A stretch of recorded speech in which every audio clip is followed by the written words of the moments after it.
So apparently, the defense minister of Germany, Herr Pistorius, is calling for a new mentality in society in the faces of crises like those in the Middle East. There is a danger of war in Europe, he says on the ZDF. The conflict in the Middle East and Russia's war against Ukraine should also have consequences in German society. He demands that the federal defense minister Boris Pistorius, the SPD politician, said in the ZDF program Berlin Direct. We have to get used to the idea that there could be a threat of war in Europe. Germany must be able to defend itself.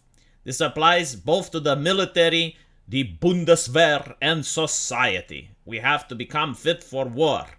At the same time, Germany will do everything the Middle East conflict to ensure that there is no future escalation. It is very interesting to see how the people that got us in the mess will be the same people that seem to come up with the perfect solutions to get us out of this mess. And by us, I mean me being part of the European Union, where Germany has a lot of influence, even though I don't vote for these people. So what do I mean by the fact that they got us in this mess? Well, the pipeline, Nord Stream, was Germany's decision. They wanted a massive gas pipeline to go into the asshole of Germany from Mother Russia. And when Donald Trump of the United States warned them about this, and they said, you're part of the NATO alliance. Allegedly, you are supposed to be against Russian aggression. If Russian aggression does happen, how are you going to economically separate yourselves from Mother Russia if you want its gas? Which, by the way, is very important for the energy sector, and it's a strategic resource for every nation. And the Germans laughed at Trump. They laughed at Trump. And apparently now, the Germans are back at chopping wood. They are destroying their forests again. Very environmental friendly, I suppose. They call it biomass. But it's wood. Like, they're using wood in order to heat their houses. What medieval peasants used to do. Like they progress so fast, they have gone back in time. So prices for heating in Germany is very high, as most Germans will tell you. I guess it depends on the place you happen to live in Germany. Like, some places are more expensive than others. But the reality is this. Yes, the economy in Germany has been fucked due to German incompetence. The politicians have done their best in order to cripple Germany's economy. They have been friendly with the Russians for decades.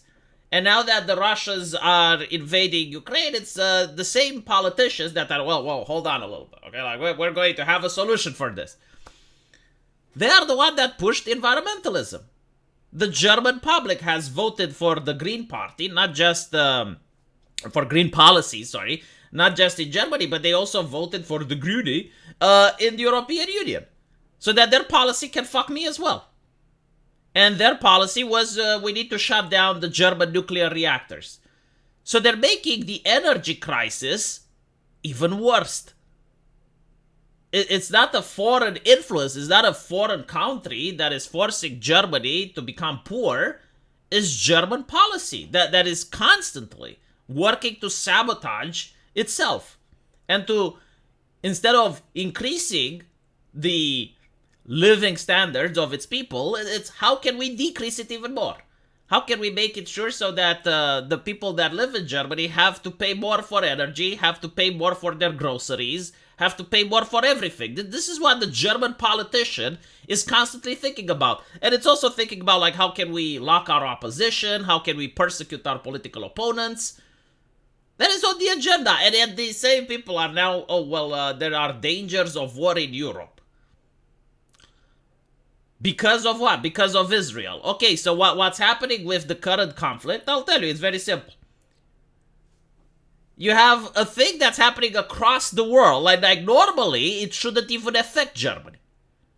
However, because they had this open border policy where literally everyone could come in without screening them, without checking them, infinite number of people, without trying to even get them to integrate. And when other people would complain, it's like, well, they're not trying to integrate. The problem was the people complaining.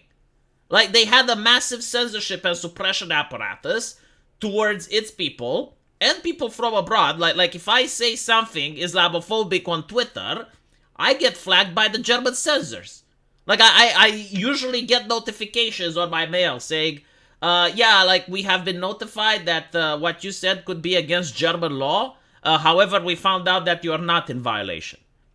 Like, basically, they're trying to tell you, hey, by the way, you did a crime, don't go to Germany, right? Like, but this is like with Twitter. And Twitter is basically following German law. Like, if Twitter has to exist in Germany, it has to make sure that within 24 hours of something flagged that is considered extremist is being handled, right? And extremism can be Islamophobia. And like, even jokes, metaphors, South Park, like, we're not actually talking about legit Islamophobic behavior. No, like anything, right?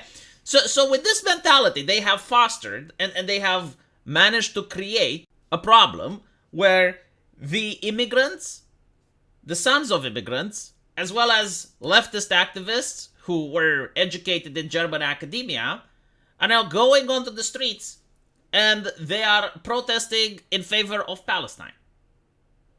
And Germany doesn't know how to handle with this. Like, you can't call them Islamophobic. What are you going to do about it? It's their right to protest. I don't know how much Germany cares about that, but... And now you say, oh, well, this can spark a conflict. Well, who created the conflict? Like, at any point, like, the decision to bring the immigrants was due to the German government. Now that you decided to bring them in, you didn't want them to integrate.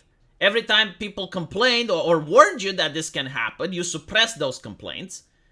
So who's to blame? And it's the same people that are to blame that will find the solution.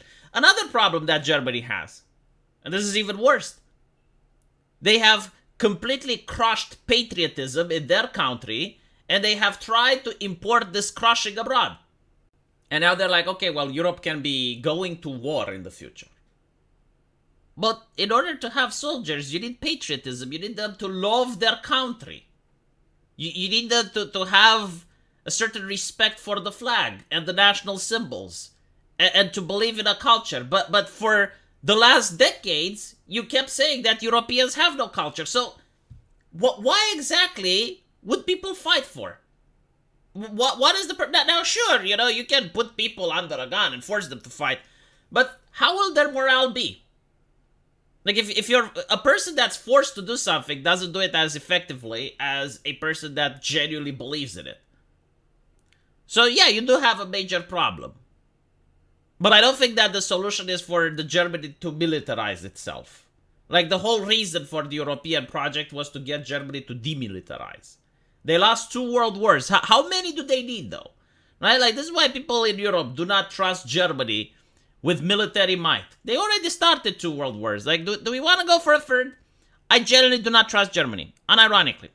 I know I'm a Romanian, and I cannot vote in German politics, and I can only send some representatives at the European Union, but yeah, I trust the Americans a lot more than I trust the Germans. Like, so far, the status quo was that America is making sure there's no war in Europe. And it has done this with the NATO alliance. So I'm all in favor with the NATO alliance, with the Germans, from what I understand, haven't been paying their dues for quite a while, which is what upset Donald Trump. But it's a far better system than to have Germany gain military might again. At least that's my take. Especially seeing the policies that they are making, which are quite destructive for Germany itself. Let me know what you guys think, and as usual, I will see you in the comment section. Take care.